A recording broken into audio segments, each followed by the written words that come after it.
Welcome to the Bromley Adult Education College Digital Drop-In Podcast, getting you back to work with confidence.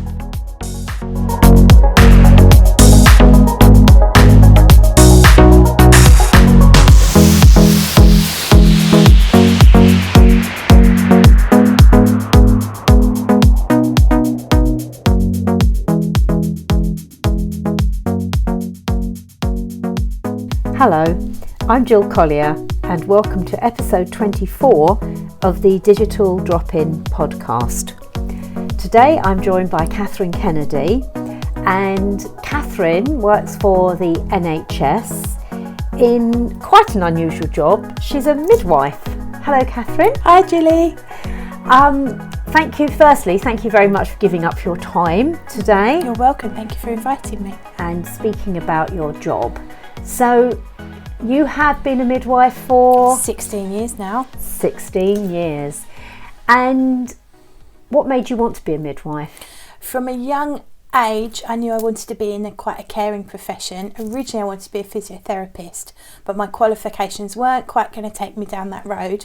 So I looked into sort of, after my GCSEs, doing a course in health and social care, and it was on a study day there. They threw so many different careers up on this screen, and midwifery was one of them, and I thought, oh, midwifery. And it was around the time we needed to organise some work experience, and the school had a contact at King's at Denmark Hill, so I went there for 2 weeks, and it was wonderful. I experienced everything. Went out in community, did a breastfeeding study day, worked on the ward, then went on to labour ward, saw a normal birth and a caesarean, and that was it. I was sold. That was it. That was the career for me. Really? It was as simple as that? Simple as that. Doesn't that just go to show how when jobs are flagged up at you, if you're already in an area where, like you say, you knew you wanted to be in a caring profession and your kind of qualifications were taking you to a sort of route, by those jobs being flagged up, how it completely changes. Yeah, completely changed my life. So interesting. Set me on the right path. Right. So once you'd done your 2 weeks work experience, how easy was it to then get qualified? What is the process? What do you have to get in to be eligible? I went straight from school, so I did my GCSEs, and then back at that time I did an A level, and I did what was called a GMVQ. The first year I did it, it was an AVC, an Advanced Vocational Certificate of Education, and I did that in health and social care. It was the equivalent to 2 A levels. Wow. And that was, so I'd left with my 3 A levels, and that was enough to then get me into university, which was, at the time you could do a degree or a diploma. I believe you can only have a degree now. But I did my degree, did my 3 years in midwifery. I stayed local because the course it's not a typical university course. You're not there to get drunk the whole time. It goes beyond the normal semesters of university. You're in university for a sort of a 5-6 week stint. Then you're out in placement at a hospital working, doing the job, 37.5 hours a week, working the shifts in all the different areas. Your hours are checked, that you do enough hours to qualify, and you spend 3 years doing all your hours. You need 40 births to qualify. You need 100 antenatal checks, 100 postnatal checks. But the best way to learn is on the job, getting that real life experience, being there, learning how to care for women, talk to women, be with women, look after newborn babies. I totally agree, because, and I'm not an expert in this, I'd kind of understood that in nursing, I mean, what you're describing you went through is how nursing used to be many years ago, but I understood a lot more of it now was in the universities and not enough on the wards. But it sounds with midwifery that you do very much on the wards. So there are different routes. So if you did your nursing first, then you could, after your nursing, you could specialise, in which you do 18 months training to be a midwife. But the expectations are still the same. You still need to get your 40 births to qualify. But you come with that experience of a nursing qualification. But so the midwifery means I'm only qualified as a midwife. in that sense. And when you have to do your 40 births, 100 this, 100 that, do you literally have a little notebook with it in? Absolutely, you're recording every birth, and there are births, and that is you delivering the baby and the placenta. It's obviously, there can be births where you're caring for a lady all day. She might need an assisted birth with forceps. She might need a caesarean section. That's where the doctors take over.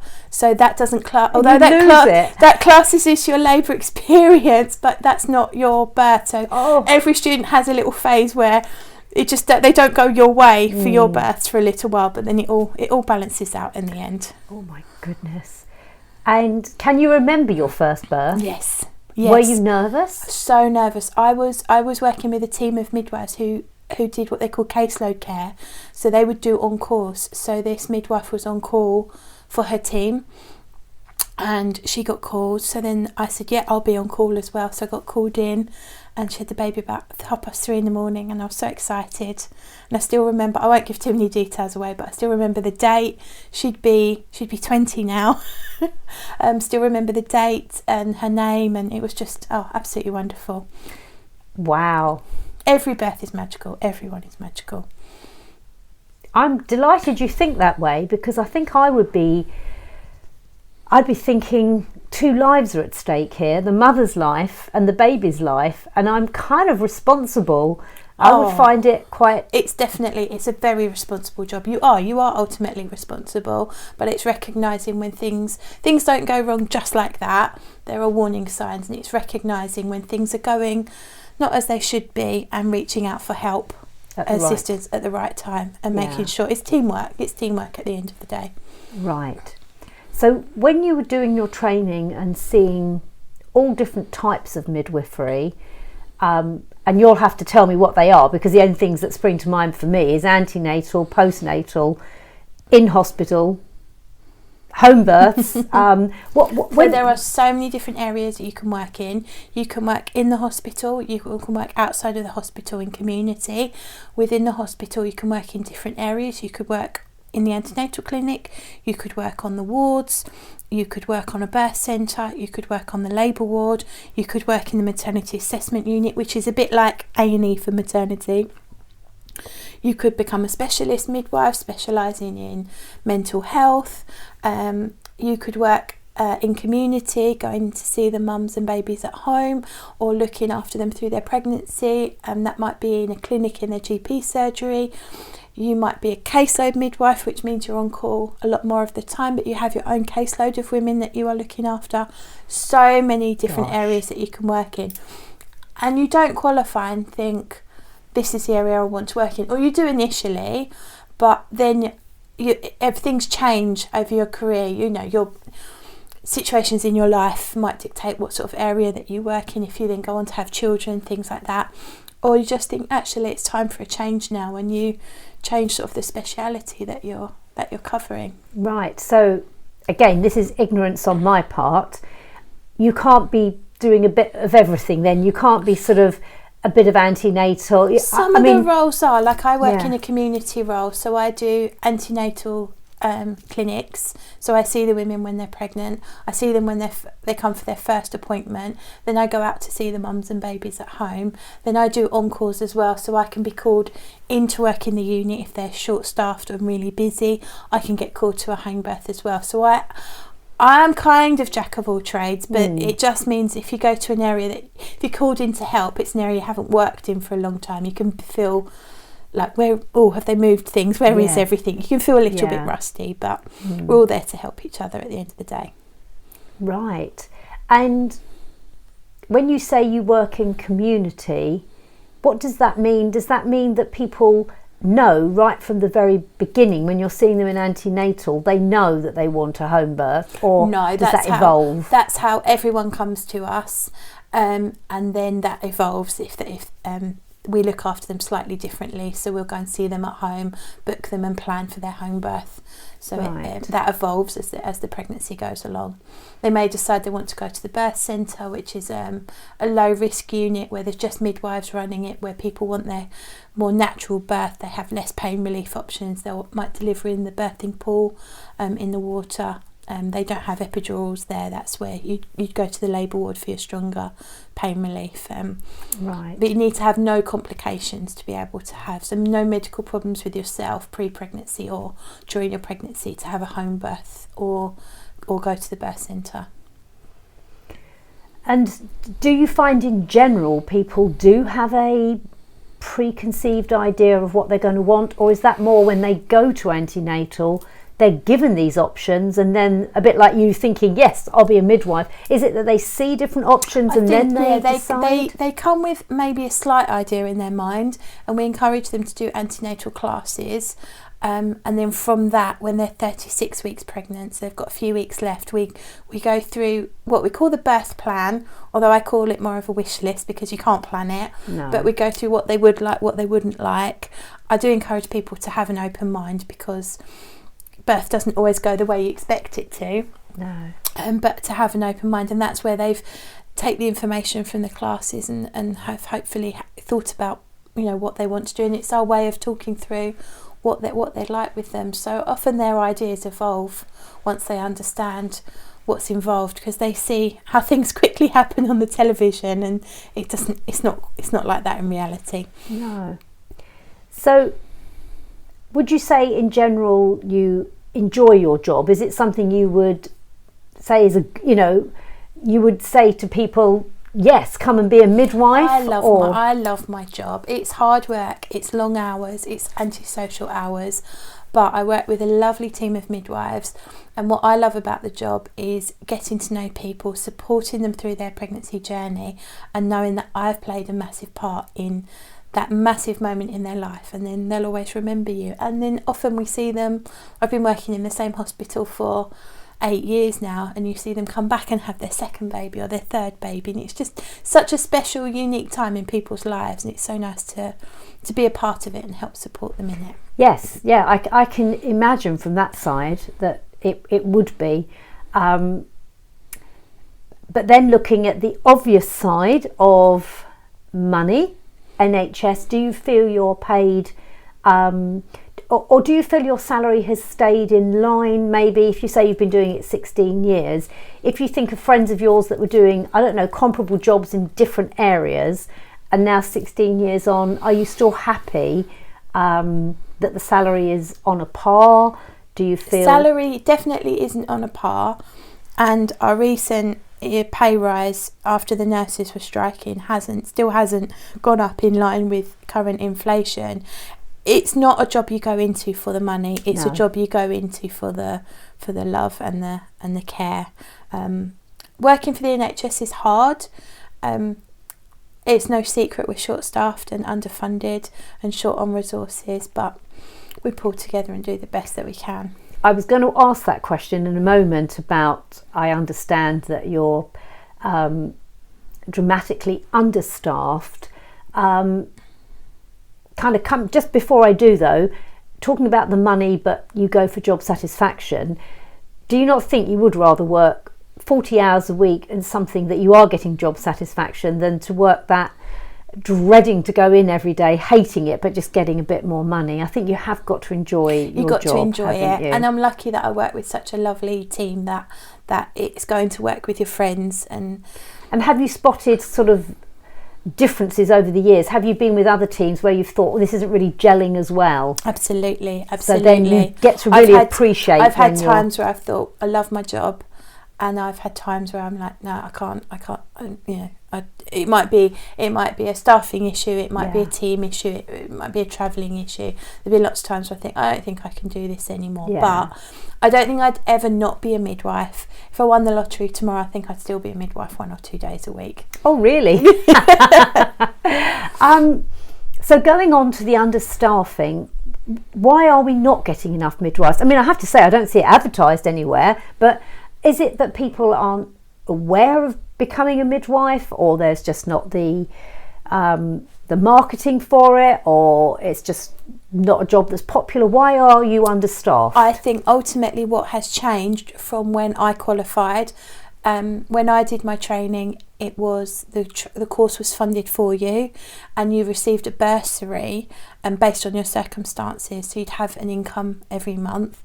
and that a few years got taken away. So now students have to pay their 3,000 or however, I'm not entirely sure how much it is a year for their university course, plus there's no financial support other than a student loan.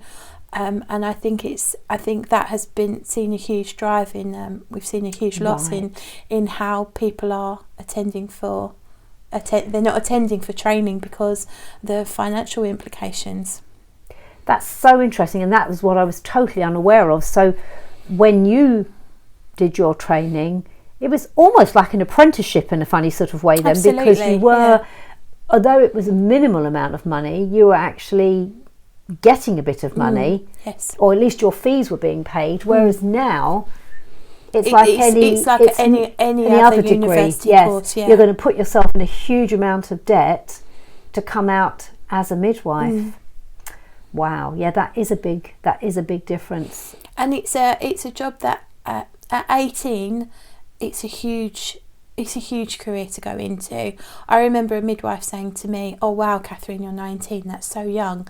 I didn't know what she meant, and then as I came up to qualifying, you realise you're young and you're in these situations. You're in such what's the best way to explain it? It's such a vulnerable time in people's lives, and you're learning as well those communication skills, how to interact with people. And it does make you grow up really quickly. Yeah. And the course does bring... I had a lot of friends older than me when I was training that have gone through, they've had their families and thought, actually, this is a career that I want to go into.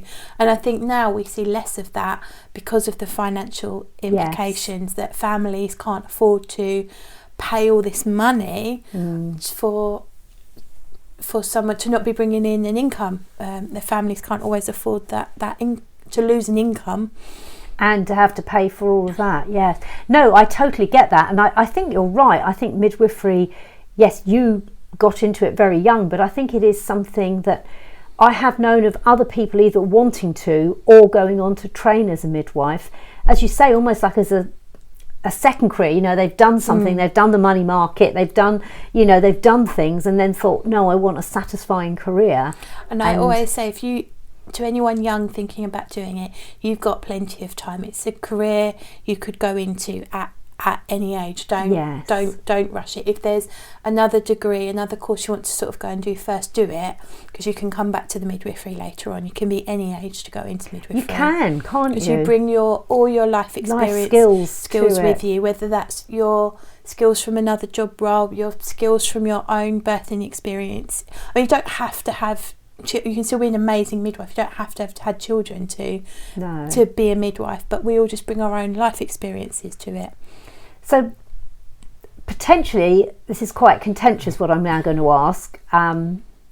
Male midwives, is it, even the term, are they called a midwife? Or They're still called a midwife. Right. The term midwife means with woman. Oh, with woman rather than being a woman. Yes, yeah. Right, okay. So do many males have the calling to be a midwife? Some do. I must say I could probably count on one hand the amount of male midwives I've seen in my career, but they are out there. They do exist. Yes. And women ultimately, they just want to be cared for by someone nice. So it's not often that culturally, sometimes people for their cultures don't want to be cared for by a male, which is completely understandable, but most women, I've never known anyone have a problem with having a male midwife. I think the only thing that prompted that question to me was when you said you don't have to have had babies to be a midwife, which, a very good midwife, and that's what suddenly made me think, yeah, that's true, so therefore it is a job that's kind of equal opportunities to anybody. But yes, I don't know a male midwife, but I do know some female midwives. So yes, I was just curious. I think some jobs, even though they are open to all, by default they attract more men or more women, but it is a job that anybody listening to this podcast could... anyone could apply, anyone could do the training to be a midwife. Just understand it is a long, tough 3 years. It is, yes. Because you are not only are you working, you're academically working as well. So you're still expected to write your essays, write your dissertation, perform your exams, both written and physical exams, and you're being assessed continuously by your mentors. Right. And is it something that you have to intermittently retake any exams to stay up with current equipment, or once you're done, so long as you stay in the business? We have training every year. It's called our mandatory training that we have to complete, and we practice all the sort of what to do in emergencies. We practice those once a year, and we have updates from all the various areas just to keep us up to date with what has changed in guidelines and policies, and what's new and what's different. So we're updated yearly to keep us up to keep our skills up to date. I mean, to me, guidelines and policies is more theoretical, perhaps. Does new equipment come in, as in really practical stuff that you have to know new equipment, or does it not really change? I don't know. I'd say a new type of machine would come in that essentially is the same. So yeah, we're then trained on how to use new if they've. But that's just an if and when. It's just when a new piece of equipment if comes they've decided to buy a new brand of a machine or a pump or something. Right. And dare I say, I'm aware at the moment that the NHS are just installing completely new software to run hospitals. So does that filter out? Does the midwifery come under? They have hit us with a bang with that. It's a new system that I think once it works, it will work very well. It's a huge learning curve. But before, we had a system for our maternity notes, a system to make people's appointments, another system for ordering their blood tests and looking up their blood test results. So yes, although it was quite long-winded, once you knew your way around these systems, you just have them all open on your computer. And this system is meant to be all in one, and it is. But there's, with any new IT system, there's teething problems, and it's IT. It's getting your head around a new system to use. So we're getting there slowly. We're pulling our hair out with it most days, but we're getting there. But it's just another kind of level of experience. You need to be a midwife, is all I was thinking. I mean, you're there to be a midwife, but IT, again, obviously with my digital skills hat on, IT does come in. IT comes into absolutely everything. And like you're saying, previously you would have had 3 or 4 programs going, and you said it, you have them all active and you're flipping between one and another. There'll be some people listening to this that think, well, how is she even doing that? And now it's a different system. So it's just another kind of little nod to the fact that everything we do in our lives now, whether it's paying for parking on a parking app on our smartphone or being a good midwife, you also have to have reasonable digital skills. Yes, you do need to have, because a lot of our older midwives, who are the most fantastic midwives, they come with so much experience. They then struggle. Yeah. There's a new system that they're a bit slower and a bit, to maybe work the computer or pick it up, or we support one another. But previous times when new systems have come in, it means midwives bring their retirement forward, which is just quite sad to lose. It certainly happened in teaching about 20 years ago. Exactly the same thing happened. It went computerised, and older teachers just thought, you know what, this is my time to retire. And it's sad that can have that impact. So I hope with this system adequate training is offered. And the training wasn't maybe as good as it should have been, right, as geared to what we needed it to do, but they went live as a whole hospital, so the training there was a lot of training involved. I think with anything, it was one of these systems that you need to keep practicing it. Yes. So I knew once it came in, that was when the real learning would start. Always does, because you're doing it daily, and we're all becoming experts in different fields. We've all been focusing on different things within our work, so becoming experienced in that area of this new system, and then supporting one another when we're crossing over. No, that's an excellent way to do it, and that's what I always say to all of my students. You can sit in a classroom until you're blue in the face practicing things I'm telling you to do, but it's not until you're out in the real world sort of spinning all the plates that the real learning takes place, doesn't it? Absolutely. Practice makes perfect. Yes. Oh, that's really, really helpful. There's just one more thing I just want to explore is midwives are in high demand because of their, the lack of the sort of numbers coming forward. Does that mean you can go anywhere in the country with your skills, and then thinking one ahead of that anywhere in the world? So if we think of the country, could you go to, I don't know, Scotland now and just go into a hospital, not into a hospital, but could you apply online? Yes. To a hospital almost anywhere in the country? Absolutely, could apply anywhere in the country. And your skills are relevant. They don't have like different systems in different areas. They might have different. You might get a job at another hospital. You can't transfer within the NHS. It's applying. You can't. It would be if a hospital in Scotland was advertising, you'd apply for that job and interview for it as anyone else would. Right. Going there, it's learning, and they might have different policies and guidelines. Yes. To where you work. Yes. Currently, so they're new things you have to learn, and they'll probably use a different IT system. The NHS doesn't have one big system. No. Everywhere uses different systems, so again, you get trained on how to use and their with policies system. and guidelines. Sorry to be pedantic here. Why would they be different? Is it set under a borough, a country? Why would there be different policies? They can write it based on what the national guidelines are, and they can use that and adapt and it. Interpret their needs. It to a degree, and with current research. So right, I see. Yes, I get it now. They're updated depending on the guideline. Then they're rewritten and looked at and updated. Yes, I understand. And so then finally, if you did want to go, I don't know, Australia, America. I'm picking countries where language wouldn't be I definitely know my skills are transferable to Australia and New Zealand, that's for sure.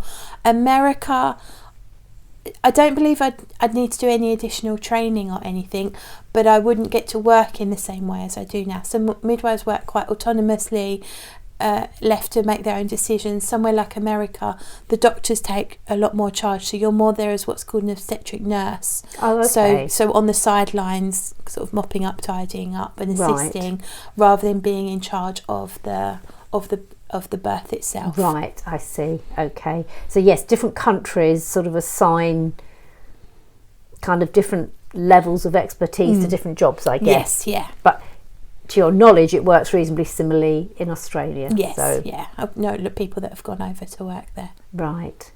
Well, it does seem then, although it's a 3-year hard core training, once you've got that training, because it is essentially experience you've been giving yourself, almost like an apprenticeship, you've then got those skills for life. And if you did give up, say you gave up your midwifery to start a family, and you stop working for 10 years, there are like return to practice courses that you can do to refresh yourself if you wanted to rebuild your career again. Right. Oh, well, that's excellent, isn't it? So you can take a career break and come back to it.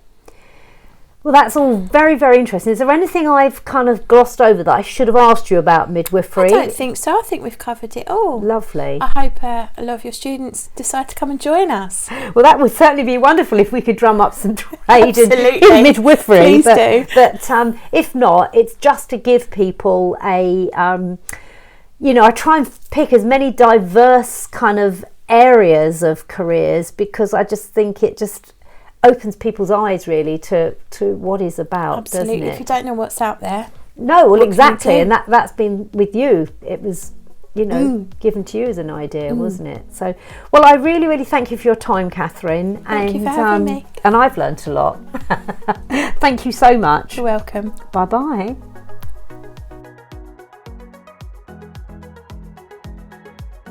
For help with all your job searching needs, do visit one of our digital drop-in venues. On a Monday, we are open 12:30 to 3:30 p.m. at our Poveris Centre, and on a Tuesday, we are open 10 a.m. to 2 p.m. at our Kentwood Centre. In our sessions, we offer free use of computers for job searching, advice on creating a winning CV, plus lots of short training courses to gain skills in the digital world. This podcast has been produced by Bromley Adult Education College. For full details of how we can support your return to work, visit our website www.baec.ac.uk and search for Digital Drop-In. Don't forget to subscribe to this podcast to receive notifications of new episodes.